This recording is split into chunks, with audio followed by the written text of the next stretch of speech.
With time comes progress and development, which is exactly what the Zimbabwean film industry has showcased over the past 5 decades. From quaint short storytelling to in-depth dives into the lives of Zimbabweans, the film industry has continuously built an undeniable identity for itself.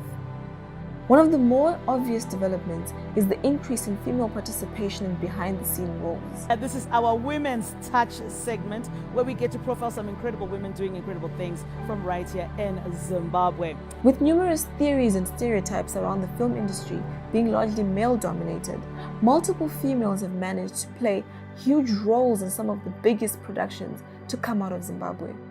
Their journeys, however, were yet to be heard.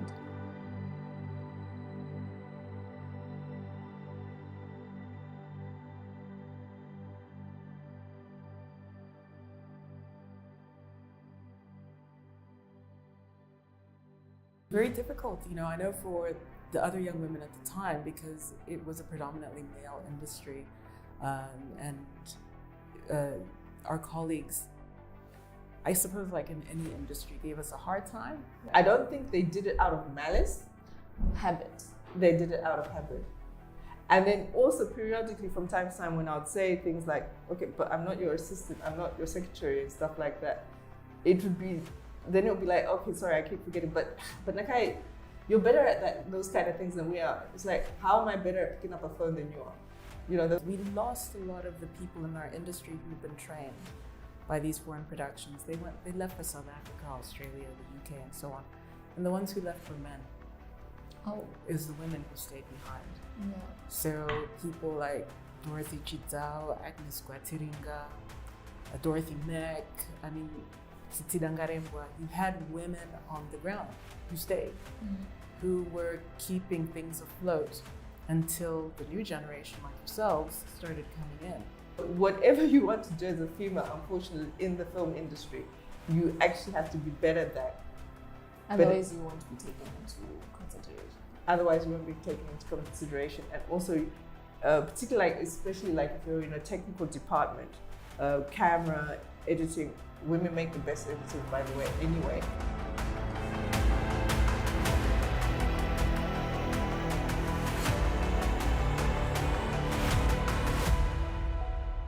Hello, my name is Ruby Kantedza. I'm a director, producer, and a writer of fiction and non-fiction films. I have worked in the industry for over 2 decades in various capacities, but currently working primarily in documentary filmmaking, having done a documentary called Transactions on migration and remittances, and other documentaries like The Axe in the Tree and Madame Gave Voices. I've also done a fiction feature called Plain Warriors, shorts, Asylum. There are too many to mention now, but I love film. I love working in film. My name is Nakai Matema. I've worked in the film industry for almost 30 years. I started off, I did a diploma, high national diploma in mass communication, actually particularly majoring in print journalism, not broadcast journalism, because parents at that time as well, you want to be a filmmaker, but I always knew I wanted to be a filmmaker, so I sort of compromised and did a lot of broadcast electives. I actually didn't even go to my graduation because I already had started working in the field. I was working at the first Southern African Film Festival, which was held in 1993. Hi, my name is Lindiwe Mugwara. I'm a video editor and cinematographer. I've worked with a number of filmmakers here in Zimbabwe, Joe Njavu, Mbekateja, just to name a few. I also have my own productions that I've done. That I directed, one of them is called Go to a Park. It's online. You can check it out on YouTube and Vimeo.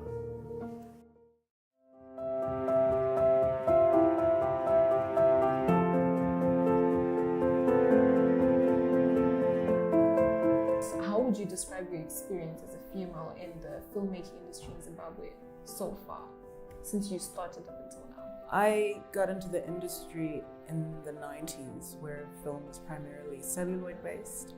And there were a lot of foreign productions happening in Zimbabwe. So My on-set experience came from working with American and European productions that were shot in Zimbabwe.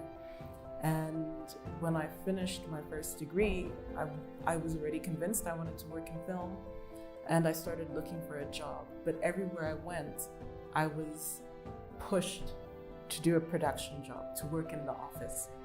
And the boys who started at the same time as me were kind of pushed to be on set and be assistant directors and follow that trajectory. So we were kind of pigeonholed either to the office or makeup or wardrobe. But I knew from the beginning that I also wanted to be on set. So my philosophy was, whatever I do, I have to do it very well. So I worked very hard at production, and I worked my way up very quickly from assistant to coordinator to manager. And as a manager, I had more access to the producers and the directors until on a film that we did with Burkinabe filmmaker Is A Filmmaker, who is one of the top filmmakers in the world as far as I'm concerned. Idrissa was filming a film in Zimbabwe, and he said to me, Rumbi, what do you want to do? And I said, I want to be like you, I want to make films. I want to be a director. So he then said to my then boss, let Rumbi come to set. And it was from there that, I started to learn about things on set and to venture more into assistant director work. And it was very difficult, I know for the other young women at the time, because it was a predominantly male industry, and our colleagues, I suppose, like in any industry, gave us a hard time when we started. I was about to ask, do you feel like you had enough support while you were trying to get into the industry? It was tough because they would give you a hard time, and you had to set boundaries very quickly with them, very, very quickly, because they would take advantage of you if you did not. It was very interesting, particularly as a female, and particularly as a young female who started off as like production assistant, production coordinator, and then production manager at some stage. So trying to push through to become like a producer, a straight up producer, was also very interesting.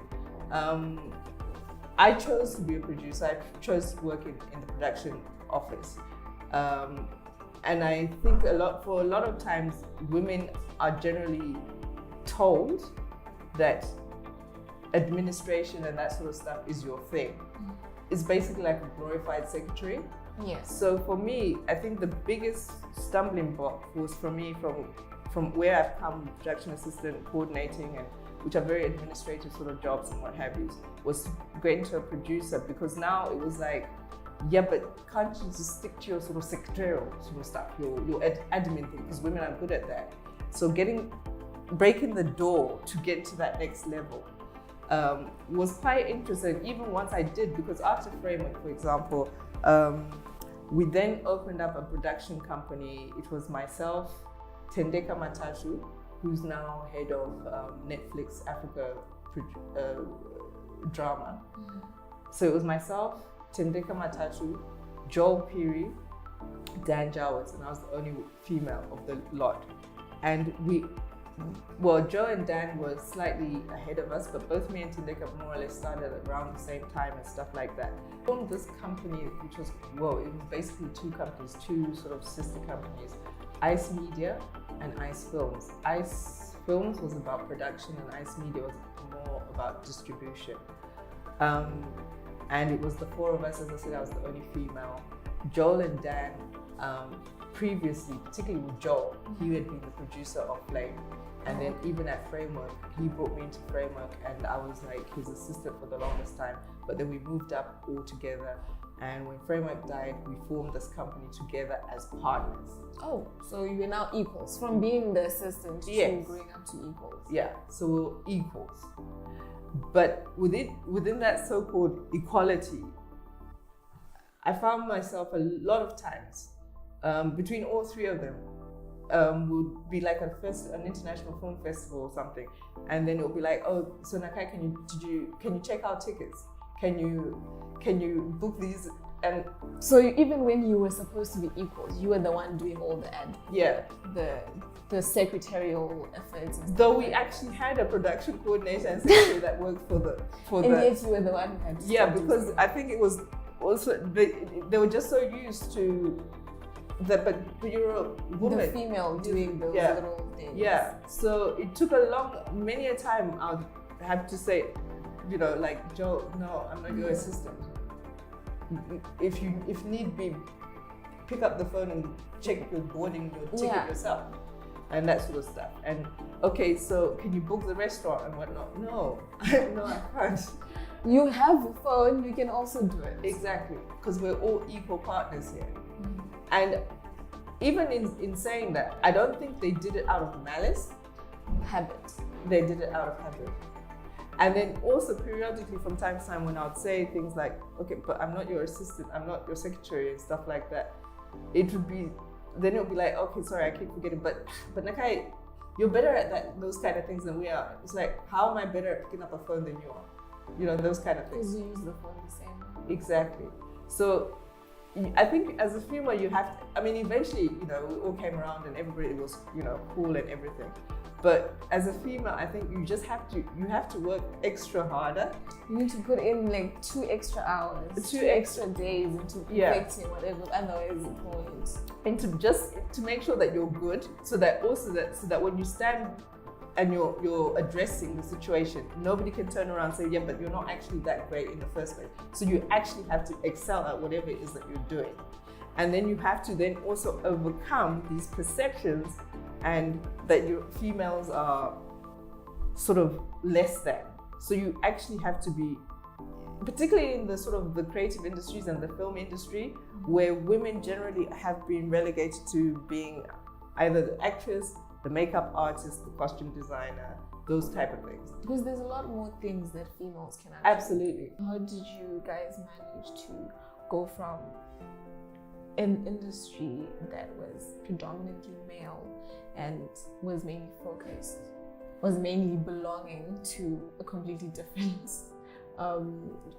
citizens, right? Like from different countries and everything, to be like, no, as females, I want to be heard. I want my work to be put up front and stuff like that. What then motivated you to be like, no, I need to be out there? For me, it wasn't about, saying as a female, I want to be out there. It was like, I want to be the best filmmaker that I can be. And there was no conversation about gender. I wanted people to recognize me as one of the best, full stop. And I was in a scenario with other people who were also feeling like that, like Nakai, Matema, and Marian Kunonga. And at the turn of the century, which was very interesting. In my opinion, what happened was we lost a lot of the people in our industry who had been trained by these foreign productions. They left for South Africa, Australia, the UK, and so on. And the ones who left were men. Oh. It was the women who stayed behind. Yeah. So people like Dorothy Chizao, Agnes Kwatiringa, Dorothy Neck, you had women on the ground who stayed, who were keeping things afloat until the new generation like yourselves started coming in. So these were women who were what we call in film above the line. They were producers, they were directors, they were in charge. And Nakai was very instrumental with the short film project, as being a woman who was starting to shape and mold the stories that we were going to be telling about ourselves into the new kind of generation of filmmaking. So I made one of the short films, and we also made a bunch of music video with the Urban Grooves guys. So there was this marriage at the time of Urban Grooves and the new kind of people coming up in the film industry. So that was really exciting for us. You also have to fight your home environment. A lot of the times film, it doesn't have regular work hours. We don't do holidays. And particularly when you're younger, you have parents who you have to answer to when you're coming home. You left the house at 4 o'clock in the morning. You're coming home maybe 10, 11. And it's like, My parents particularly had an issue with this. Yeah. Actually, the whole concept of, okay, no, I need to go sleep somewhere else for the week just to film because we need to be on set so early and then we leave so late. And I think that's actually something that is a bigger issue in Zimbabwe, considering how conservative Exactly. the society And is. the thing is, your parents, if you were a boy, they wouldn't. It would not. It's a different story altogether. They would have no problem with it. So that's also an issue. That's is an issue with the society that we live in, but directly affects if you're working in film and just the general entertainment industry. Since you started in the industry and up until this point, multiple organizations have actually noticed that there aren't enough females in the industry, and they have tried to do something about it, whether it's initiatives, whether it's programs or whatever. Do you think they've been effective over the years? No, because, and this is my opinion, I don't believe they've been effective because they only focus on women. If we do not focus on the men in the industry as well, we're not going to go anywhere. Because you can empower a woman as much as you want, but if the men that she's working with don't believe it, or don't believe in any kind of equality or gender equity, then you're going to continue to struggle. Yeah, because you're basically saying as much as you can tell someone, like, no, come through, you can come do it, you can do it, as long as the environment there is not conducive. We have to want our male counterparts to understand the value of diversity in film, the value of having women represented just as much as men in terms of empowering their sets and empowering the growth of the industry. Women are more than 50% of our population, yet we don't represent that in the industry as well. And it has to be a collective effort. When I walk into a room, because I'm a woman, I shouldn't be the only one who should be expected to speak about gender and gender equality. I would say there have been great strides. What has happened is that you've got WOOFers, Women in Film, which is run by Yasa Trust, under Tsitsi Dangarembwa's organization. It actually did not begin with Tsitsi. It was actually formed, I think, in 2000 with Joyce Makwenda and a whole group of Petronera Monongoro, a whole group of women who had worked within the film community. Petronera Monongoro, she's delayed now, but she worked in the production office. She was a production coordinator, a production manager to a lot of these big international films and stuff like that. And a lot of those kind of women, Joyce Makwenda had also directed stuff and stuff like that. So they formed it.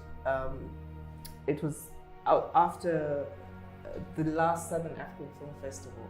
So they formed this collective Women in Film, WOOFers. So there's been those organizations. Right now also there's Caesar Mkwendini. She's got her Matambo Film Lab, which primarily is about working with women and giving women spaces, not just in film, but an extension of film, also in new technologies like VR and animation, editing and that sort of stuff. So there have been strides, and there's certainly more women behind the cameras than when I started. Yeah, definitely. Even with myself, I ran for the longest time the short film project, where we made over 30 short films. They traveled across the world, festivals. ZBC showed a number of them, and they've been around and circulating. So within that short film project, I always tried to make sure that I had as many females as possible. I would say they are. I mean, they really do have an impact. It is a good way to get more women involved and to say you can do it. And yeah, I would say it's good. UNESCO had a thing they did. I was a part of that. That was in 2019. And then there was another one I did with Magamba as well. The most I think that we can do is the few women who have some level of power and whatnot, to be more embracing of and be more protective as well of younger filmmakers. So in terms of finding female mentors who are genuine and who really care and look out for you, I think that is something that is very important. And I think some of us older sort of generation of filmmakers, it's our responsibility also to help and guide people coming through. We need more further expression. We need freedom of expression. We need more stories to be told, and for people not to be scared of having an opinion and bringing that to the screen. We need to thrive, we need to boost, we need to love and glorify our own stories so that we can export them to the world. And that's the idea behind starting the production company. Tell our own stories, make it the way we want to, whether it takes 2 months or 2 years or even more than that if it's a documentary. Let's do it the way we want to do it, and let's do it. I am wild. Whoa, dinner penya. I am fire, lightning blood in my soul. I am alive. Whoa, dinner Simba. I am wild. So the girls want attention, but the women need respect. When we walk into the room, they should know from our step. We are queens of our queendoms. We require respect. We are symbols of freedom with the crowns